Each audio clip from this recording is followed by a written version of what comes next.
so I love watching track and field events. And one of my favorites is the 4x4 relay race. And Mm. if you've ever watched a 4x4 relay race, you can always tell who's going to win by watching the baton, right? So in the race, the goal is to get the baton across the finish line. And there's rules that you have to follow along the way in terms of how you can trade off the baton with the other runners on your team and how to stay within the bounds. But the goal is always to get the baton over the finish line. That's the team that wins the race. A few years ago, I was watching the race at the Olympic. I wasn't at the Olympics, but I was watching it on TV. And what stood out to me was in this 4x4 relay race, how many people were standing around, not running. So at any given time on the team, you have 4 people on your team, only one person is running and one person's getting ready to start running. There's a lot of standing around and waiting. In many of our organizations, when we see or perceive or wonder if people are not busy, we want to like maximize their capacity. We have, entire project management programs that try to maximize capacity utilization. How busy are people? How much time are they spending on their work? And if we have people waiting or in the wings, we want to maximize what they're doing, give them something more to do.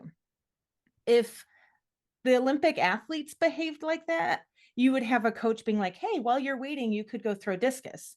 Or while you're waiting, maybe you could practice for your event tomorrow because you're just standing around. You must have some free time, right? Um, Right. and no coach or elite athlete would ever accept that because the cost of multitasking, the cost of doing those things at the same time would be too great. It would cost your performance in the event, it would distract you, and it would have a negative overall impact, right? But so often in our work, when we're paying attention to our work, we just pay attention to how many people are running at the same time, Mm. how busy everybody is. So what I like to tell leaders to look at is to think about what is your baton? Like if you don't know what the baton is that your team is trying to move across the finish line right now, like that's the first start. Rather than just saying we're runners, what's the whole point? What are you trying to do right now? And start paying attention to that and then start noticing all of the ways that so much of our activity is either contributing towards getting that baton across the finish line or getting in the way of it and diminishing our capacity for that. Mm. Yeah, you said something earlier before the sports analogy that I think is we should go deeper on because it's something that might have just been kind of skipped over for the average listener. Might have just we were really focusing on the baton right now, which obviously is really important, right? If we're not really clear on the objective and kind of the high level strategy for achieving that objective, then obviously there's a problem, right? If we don't Mm-hmm. know that the objective is in fact to get the baton across the finish line. But now this one is obvious, is really obvious, right? Like, so how do you know if you're achieving that objective in the race is very, very obvious. It's, well, did the baton advance and was it the first one to advance? But where it can be not so obvious, I think, is in so many of the things that organizations are doing every day. So what's your guidance there in terms of um, so let's say we do have clarity on this is what we want to achieve.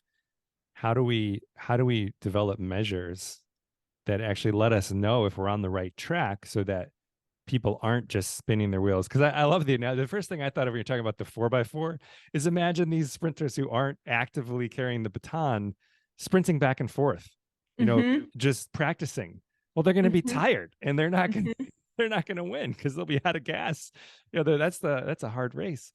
Um, so yeah, so what? How can we create measures? What is your guidance there for really creating the right measures to make sure that we know if we're on track and people aren't just spinning their wheels, Mm-hmm. running just to be runners, as you put it.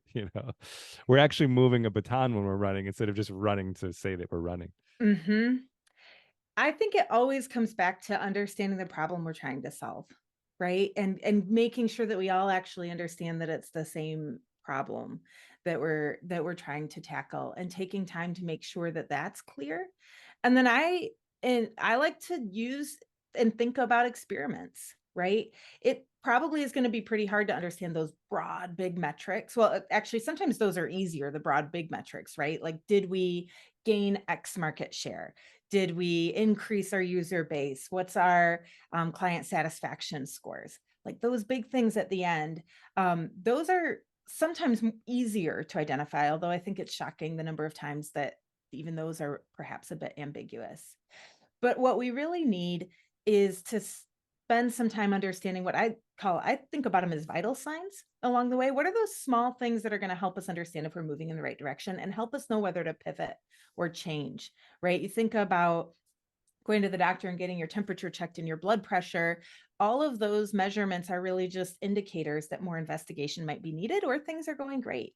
And we need to take time as a team to understand what those are. And those don't have to always be big and formal. They don't have to always show up on a dashboard or be measured in a really strict way. They can just be conversations that we have as a team that says, how will we know we're moving in the right direction? And can we find some data and can we track that data and pay attention to it? So that we know that if we need to pivot, if we're veering off course, we recognize that it's starting to happen and we can dig deeper, run another experiment. And there's a lot in that, and I don't want to oversimplify that piece, but it also doesn't have to be as complex and complicated as a lot of times we make it out to be. It can start with just clear conversations around how would we recognize that this is moving us closer or taking us further away.